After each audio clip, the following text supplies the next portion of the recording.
আমাদের বেরঙিন জীবন, বেরঙিন জীবনে যদি রঙিন করতে হয়, আর সেই রঙিন করাটা যদি পাহাড়ের কোলে জঙ্গলে হয়, জঙ্গল সাফারি যদি হাতির পিঠে হয় অথবা হুটখোলা জিপে, এছাড়া যদি সাথে থাকে পাহাড়ি খরস্রোতা নদী, নুড়ি পাথরের উপর দিয়ে বয়ে চলেছে আপন মনে, আরও যদি মনে হয় কাঞ্চনজঙ্ঘার উপর রঙের সকালবেলা রঙের খেলা, পাহাড়ের কোলে ছোট্ট একটি গ্রাম আপন মনে বিরাজ করছে,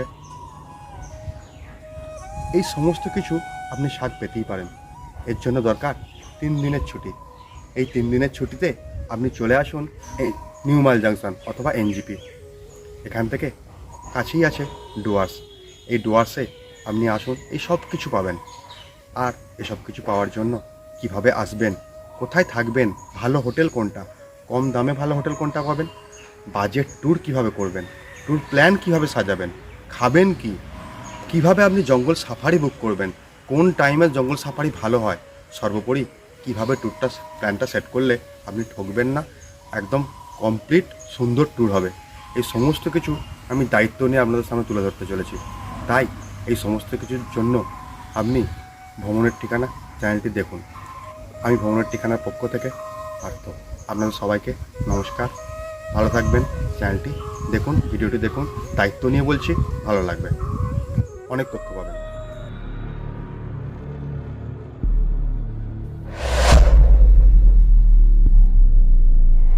সুপ্রভাত। এখন দাঁড়িয়ে আছি হাওড়া স্টেশনে, গন্তব্য নিউ জলপাইগুড়ি। দীর্ঘ প্রতীক্ষার পর অবশেষে ট্রেন দিয়েছে, তাও 8 নম্বর প্ল্যাটফর্মে। হাওড়া এনজিপি স্পেশাল 03027 এটি ট্রেন নাম্বার। অ্যাকচুয়ালি ট্রেনটির টাইম ছিল গতকাল রাত্রি 12টায়, রিশিডিউল হয়েছে ট্রেনটি, লেট চলছে 7 ঘন্টা, অর্থাৎ গতকাল রাত 12টার ট্রেন আজকে সকাল 7টায় দিচ্ছে। এই হলো ইন্ডিয়ান রেলওয়ের অবস্থা। বন্ধুদের সঙ্গে বেরিয়ে পড়েছি, গন্তব্য হাওড়া থেকে আপাতত এনজিপি। 7টায় টাইম ছিল, 7টায় ছাড়লো না, ট্রেনটি ছাড়লো হচ্ছে 7টা 19-এ।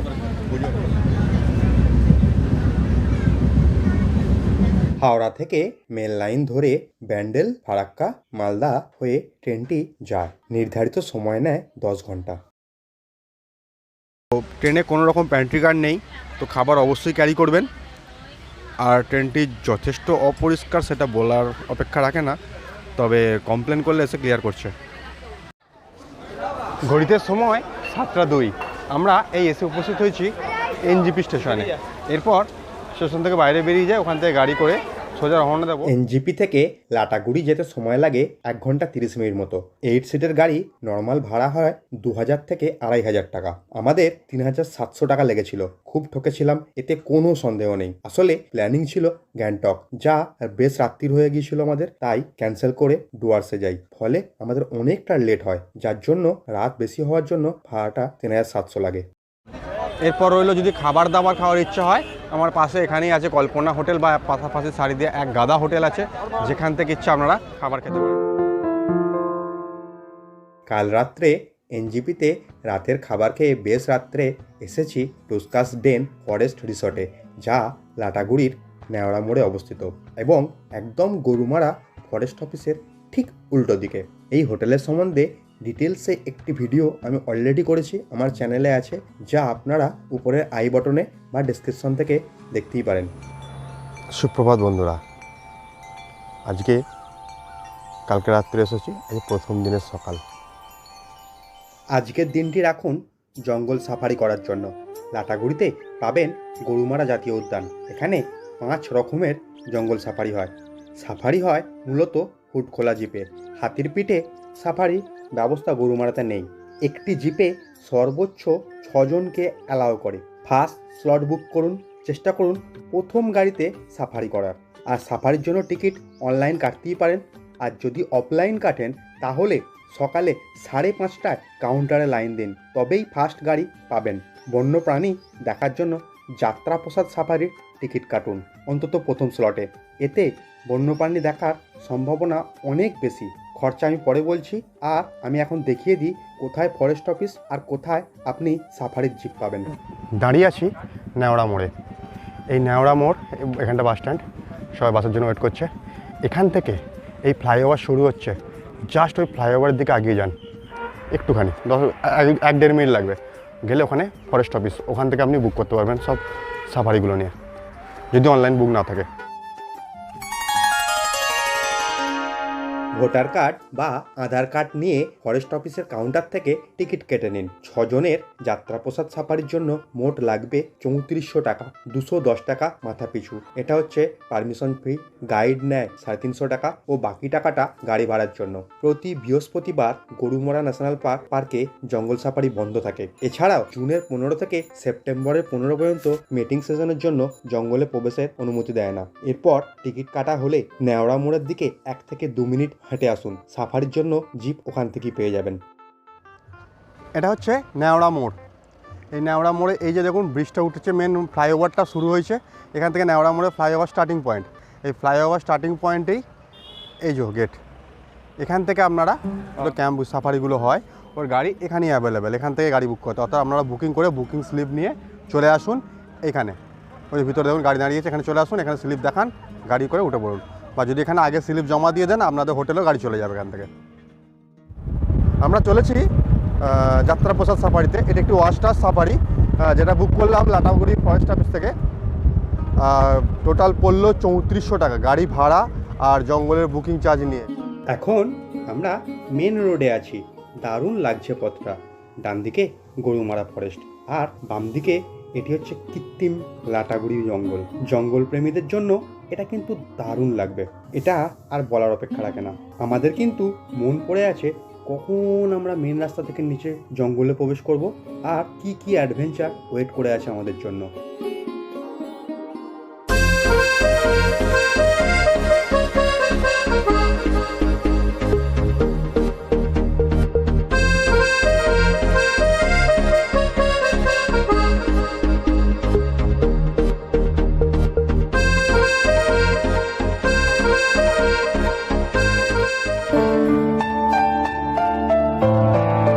আমরা এসে উপস্থিত হয়েছি গরুমারা ন্যাশনাল পার্কের মেন প্রবেশপথে, অর্থাৎ গেটে। সামনে একটি গন্ডারের মূর্তি বানানো আছে।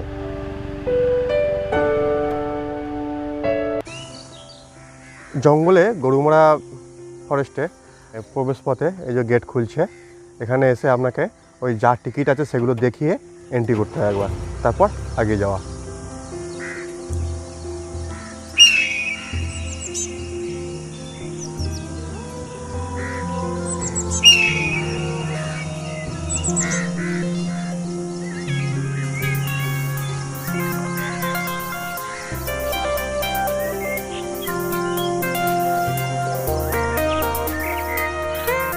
আমরা জঙ্গলে প্রবেশ করেছি, কিন্তু অনেকটা লেট হয়ে গেছে।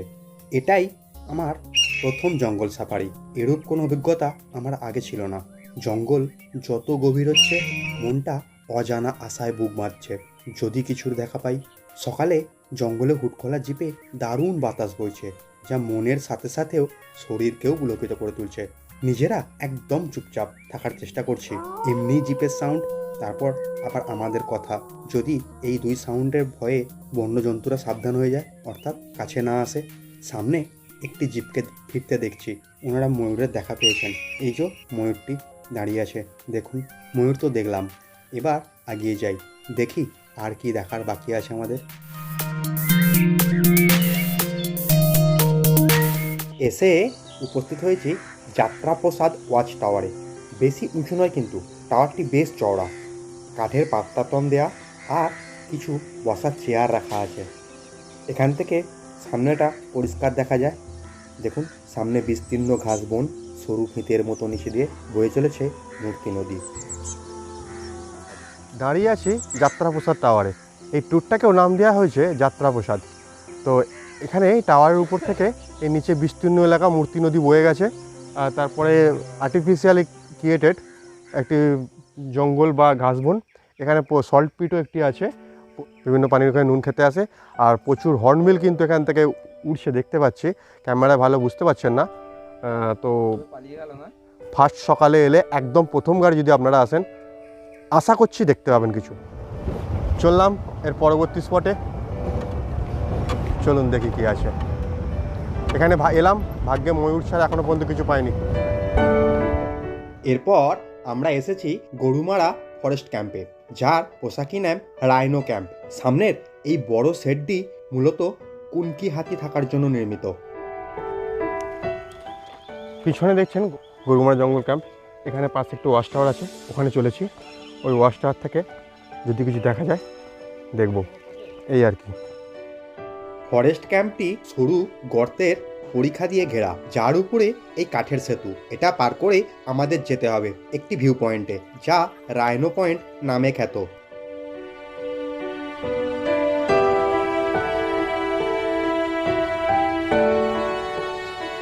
ও ভিউ পয়েন্টে দাঁড়িয়ে আছি, এখান থেকে নিচের রূপটা।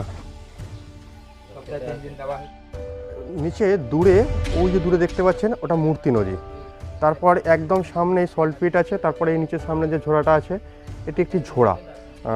মানে অর্থাৎ গ্রামে যেগুলোকে খাল বলে, সেগুলোকে বা খাল বা নদী থেকে বেরিয়ে এসছে শাখা, সেগুলোকে এরা এখানে ঝোড়া বলে। এই ঝোড়া আর এই যে পাশে আছে, এখানে আছে দুটি সল্ট পিট। ভাগ্য ভালো হলে এখান থেকে অনেক কিছু দেখা যায়। এবার ফেরার পালা। এটি ছিল যাত্রাপ্রসাদ সাফারি। সকাল 6টা থেকে 7:30 পর্যন্ত এর সময়, অর্থাৎ 7:30টায় আমরা লাটাগুড়ি ফিরে আসি। তারপর ব্রেকফাস্ট সেরে নিই। এটি কথা বলে রাখি, আজ আরও একটি জঙ্গল সাফারি করব, যেটি হবে একদম লাস্ট স্লটে। আপনারা এভাবেই বুক করুন, খুব ভালো ঘুরবেন। আর যেটি বুক করব সেটি হচ্ছে মেদলা জঙ্গল সাফারি। তো এখন দুপুর পর্যন্ত বিশ্রাম, আর আমরা লাঞ্চ করেছিলাম এই পুস্কাসডেন ফরেস্ট রিসর্টে, অর্থাৎ যেখানে আমরা আছি। আর এখানে খাবারের মান সত্যিই খুব সুন্দর, আর রেটও যেমন হওয়া উচিত ঠিকঠাক। সময়টা দুপুরবেলা, এখন বেরিয়েছি আর একটা জঙ্গল সাফারি করব, তার জন্য বুকিং করতে। অনলাইন বুকিং নেই, তাই ওখানে গিয়ে বুকিং করতে হবে। তো লাস্ট সাফারি করব। তো ওনাদের বক্তব্য অনুযায়ী এই সাফারিতে নাকি গন্ডার বা হাতি এই জাতীয় জিনিস দেখার সম্ভাবনা, ওনারা যেটা বললেন, অনেকের মুখেরই কথা, 100% না হলেও 99%। সুতরাং একবার গিয়েই দেখা যাক লাস্ট সাফারি কেমন হয়। টিকিট মেতলা সাফারির টিকিট কেটে নেবেন 2টোর সময়, 2টো থেকে 3টে পর্যন্ত এই সময় টিকিট দেয়। আর ঠিক যাত্রা শুরু হয় হচ্ছে ঠিক 4:45টায়, যেখান থেকে গাড়ি অ্যাভেলেবেল হয় ওইখান থেকে। সকালে যেন শুরু করেছিলাম ওখান থেকে। এই মেতলা সাফারি করার জন্য আমাদের 6 জনের খরচা পড়লো 4260 টাকা, অর্থাৎ 4260 টাকা টোটাল। মানে এইখানে টিকিট, গাড়ি আর মোষের গাড়ি সমস্ত কিছু নিয়ে এটা টোটাল খরচা পড়লো। আর একটা গুরুত্বপূর্ণ কথা বলে রাখি, যে সমস্ত বন্ধুরা আপনারা ক্যামেরা ইউজ করবেন, ক্যামেরার জন্য এক্সট্রা 200 টাকা চার্জ দিতে হয়। তবে যেটা ওনারা বললেন, যদি অ্যাকশন ক্যামেরা হয় সেক্ষেত্রে কিছু লাগে না। ডিএসএলআর বা এই জাতীয় ক্যামেরার জন্যই এই 200 টাকা চার্জ দিতে হয়। বুকিং হয় এখানে ফরেস্ট অফিসে। এখানে পিছন দিকে টয়লেটও আছে, মহিলাদের জন্য সেপারেট টয়লেটের ব্যবস্থা আছে ওখানে। আমরা বেরিয়েছি মেতলা ক্যাম্পের উদ্দেশ্যে, সময় 3:45। অবশ্যই ফার্স্টের গাড়ি ধরলে নাকি খুব সুবিধা পাওয়া যায়, অর্থাৎ বন্যপ্রাণী দেখার সম্ভাবনা খুব বেশি। তাই আমরা আগে চলেছি। যেখানেই যান গাড়ি ভাড়া ওই 1330, আর একটা গাড়িতে ম্যাক্সিমাম ধরবে 6 জন। যদি আপনারা 2 জনও থাকেন সেক্ষেত্রে ওইখানে ভাড়াটা কম হবে, আর গাড়ি ভাড়া ওই 1330, আর গাইড চার্জ 350 টাকা। এটা আপনাকে বেয়ার করতেই হবে। যদি 6 জন থাকেন তাহলে 6 জনের উপর ওটা ভাগ হবে। আমরা চলেছি মেতলা জঙ্গল সাফারির উদ্দেশ্যে। মেন রোড ছেড়ে গরুমারা ন্যাশনাল পার্কের গেটে এসেছি। আমাদের গাইড গাড়ি থেকে নেমে গেট খুললেন, তারপর গেট খোলা রেখেই আবার গাড়ি দুটো পড়লেন। অর্থাৎ আমরাই প্রথম যাচ্ছি, এতে কোনো সন্দেহ নেই। আমাদের যাওয়ার বেশিরভাগ পথ হবে 80 বর্গ কিলোমিটার গরুমারা ন্যাশনাল পার্কের মধ্য দিয়ে। জঙ্গলের মধ্য দিয়ে আমরা চলেছি, একদম ডিপ ফরেস্ট। আর জঙ্গলে পাহারাদারি বা নজরদারি রাখার জন্য বেশ কিছু ওয়াচ টাওয়ার চোখে পড়ছে। বন্ধুরা, আমরা চলেছি জঙ্গলের মধ্যে দিয়ে, গরুমারা রিজার্ভ ফরেস্টের মধ্যে দিয়ে। এত সুন্দর সাউন্ড না শুনলে কল্পনা করতে পারে না। কখনো হর্নবিল ডেকে উঠছে, কখনো নাম না জানা বিভিন্ন পাখি ডেকে উঠছে। বুঝতে পারছি না, কিন্তু দারুণ, একদম অনবদ্য রোমাঞ্চকর অনুভূতি। এই অনুভূতির কিন্তু ভাগ হবে না। মেদলা ওয়াচ টাওয়ার সাফারি মূলত একটি ওয়াচ টাওয়ার সাফারি। গরুমারা ফরেস্টের মধ্য দিয়ে আপনাকে যেতে হবে। এরপর পড়বে একটি গ্রাম, তারপর কিছু চা বাগান পার হয়ে আমরা গিয়ে পৌঁছাবো কালীপুর গ্রামে। গাড়ি আমাদের নামাবে কালীপুর ইকো ভিলেজ গেস্ট হাউসের সামনে। এরপর গাড়ি আর যাবে না। এর আগে অবশ্য একটি চেক পয়েন্ট আছে যেখানে আমাদের জঙ্গলে প্রবেশের বৈধ অনুমতিপত্র চেক করে নেবে। এই সমস্ত কিছু দেখাশোনা করবে আমাদের সাথে থাকা গাইড। প্রতিটা সাফারিতে আপনাদের গাইড নিতেই হবে। যাই হোক, কালীপুর গেস্ট হাউসের সামনে থেকে 1 কিলোমিটার চালসার দিকে যেতে হবে। যে যাত্রাটি অবশ্য হবে মোষের গাড়ি করে, যা বেশ অন্যরকম লাগবে, এতে কোনো সন্দেহ নেই। এরপর আমরা গিয়ে উঠবো মেদলা ওয়াচ টাওয়ারে, যেখান থেকে একদিকে দুটি সল্ট পিট আছে ও অন্যদিকে খরস্রোতা মূর্তি নদী। এখানে বাইসন, গন্ডার, হরিণ, শূকর ও ভাগ্য ভালো থাকলে লেপার্ড দেখতে পাওয়ার সম্ভাবনা নাকি 100%। আপনারা আমাদের সঙ্গে থাকুন আর দেখুন আমরা কি কি বন্যপ্রাণীর দেখা পাই। বেশ অনেকটা জঙ্গল পার হয়ে আসার পর গাড়িগুলো দেখছেন, এই গাড়িগুলো মোষে টানবে। এই গাড়ি করে কিছুটা যেতে হবে। এই কটেজগুলো আছে, এগুলোর নাম হচ্ছে Kalipur eco village. Kalipur eco village অর্থাৎ এখান থেকে 1 কিলোমিটার পরে মেদলা ওয়াচ টাওয়ার। আচ্ছা, ওখানে কি গন্ডার ফন্ডারগুলো দেখা যায়? হ্যাঁ, ওই ওয়াচ টাওয়ার থেকে দেখা যাবে। আচ্ছা, আপনি এই গরু গাড়ি করে 1 কিলোমিটার নিয়ে যাবেন আর তারপরে আবার ব্যাকে আসবো কি এই গরু গাড়ি করি? হ্যাঁ, বন্ধুরা, আলাদা লেভেলের একটা এক্সাইটমেন্ট। মোষের গাড়ি করে 1 কিলোমিটার যাব, গিয়ে মেদলা ওয়াচ টাওয়ারে গরু গাড়িতে উঠে বসেছি।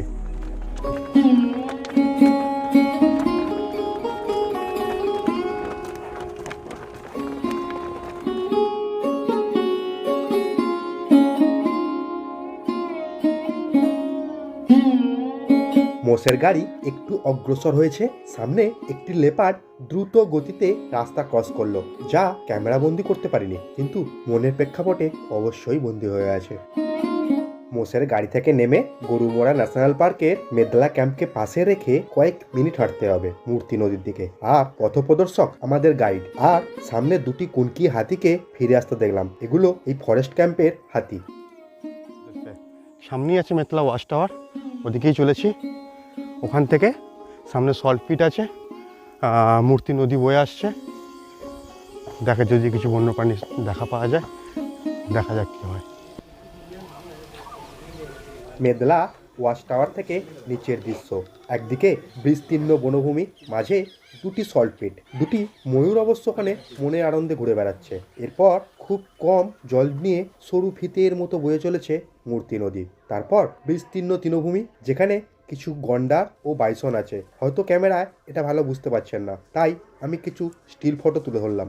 আর আমরা উপর থেকে গন্ডার, বাইসন, ময়ূর, হরিণ এইসব দেখতে দেখতে 1 ঘন্টার বেশি সময় কাটিয়ে ফেলেছি। তা কিন্তু ঘুণাক্ষরেও আমরা নিজেরা বুঝতে পারিনি।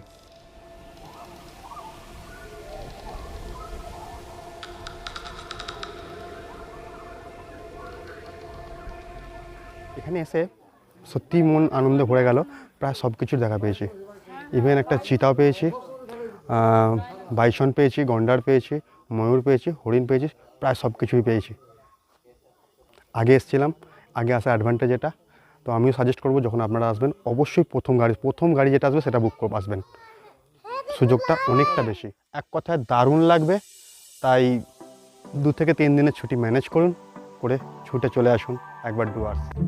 মেদলা ওয়াচ টাওয়ার থেকে নেমে মোষের গাড়ি করে আবার কালিকাপুর ব্যাকে। তারপর চা সহযোগে দেখে নিন ট্রাইবাল ড্যান্স। এই চা, ট্রাইবাল ড্যান্স, এই সমস্ত কিছুর খরচ কিন্তু টিকিটের সঙ্গে ধরাই থাকে। এরপর ফিরে আসুন লাটাগুড়ি নেওড়া মোড়ে। আমাদের ফিরতে প্রায় 7:30 হয়ে গেছিল। রাতের আঁধার আমরা জঙ্গলের মধ্যেই পেয়েছিলাম কিছুটা। তো অন্ধকারে জঙ্গলের অনুভূতি কেমন তা কিছুটা আমরা উপভোগ করেছিলাম। যাই হোক, আজকের মতো শুভরাত্রি। ডিনার আমরা টুস্কাসডেন ফরেস্ট রিসর্টে করেছিলাম। কাল সকালে আমাদের গন্তব্য থাকবে ডুয়ার্সের 7 পয়েন্ট। তার পরের দিন আমরা যাচ্ছি লাভা রিসর্ট। আর এই 7 পয়েন্ট ও লাভা রিসর্ট এই অংশটা আমি পরের পার্টে তুলে ধরছি। আর এই জঙ্গল সাফারি নিয়ে এই প্রথম দিন আমার ডুয়ার্সে কেমন লাগলো জানাবেন অবশ্যই। যে কোনো তথ্যের জন্য কমেন্ট সেকশন আপনাদের জন্য খোলা থাকছে। ধন্যবাদ, ভালো থাকবেন, সুস্থ থাকবেন।